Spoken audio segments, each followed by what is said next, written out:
Evropë, ne po analizojmë se ku mund të prodhojmë bashkaresht me si 3 vende, që është një ndër objektiva, prokurimet e përbashkëta, ne po shikojmë mundësi që të prokurojmë bashkaresht si 3 vende për sistemet ndryshme, cilat mund të blihen pastaj me një çmim më të lirë dhe mund t'i kemi në një kohë më të shkurtër. Sa herë cënohet tendenca hegemoniste serbe në Ballkan, gjithmonë kemi reagimet të Serbisë. Kjo tregon që në thelbin e politikës serbe qëndron çështja hegemoniste dhe dominimi në Ballkan. Pra sa herë vendet e Ballkanit bashkohen, komunikojnë dhe koordinohen për mbrojtjen e territoreve të tyre apo sigurisë së qytetarëve të tyre, kjo shihet si një cënim i sigurisë nga Serbia për shtetin serb. Përndryshe në asnjë rast ne nuk kemi diskutuar që të krijojmë aleancë kundër askujt, pra ne jemi shumë të gatshëm në aspektin ushtarak, por në aspektin e planifikimit të mbrojtjes. Në Ministrinë e Mbrojtjes, se që kanë qenë shumica e vendeve të regionit kur ju kanë bashkangjitur NATO-s. Dhe kjo ka aktualisht vetëm ja pengesë, normalisht janë vendet mosnjose që janë brenda NATO-s.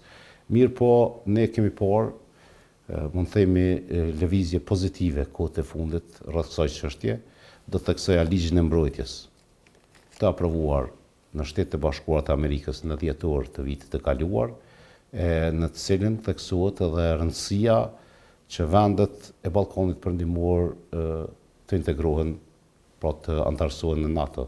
Dhe kjo është totalisht çështje teknike, aprovimi për blerjen e sistemit Javelin është bërë nga Kongresi Amerikan dhe Departamenti i Mbrojtjes në janar të vitit 2024. Pra ne na është aprovuar blerja e këtyre sistemeve, ne kemi kontraktuar këtë sistem përmes Departamentit të Mbrojtjes, i kemi ekzekutuar gjitha pagesat.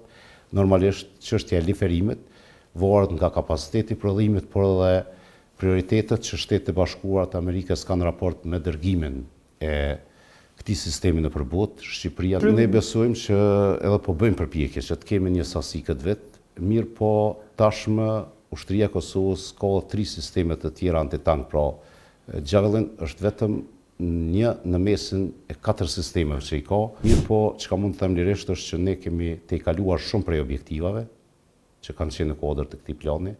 Ne kemi shumë lloje të ndryshme të armatimit që nuk kanë qenë fare të planifikuara në këtë plan, e që tashmë i kemi në Forcën e Sigurisë së Kosovës.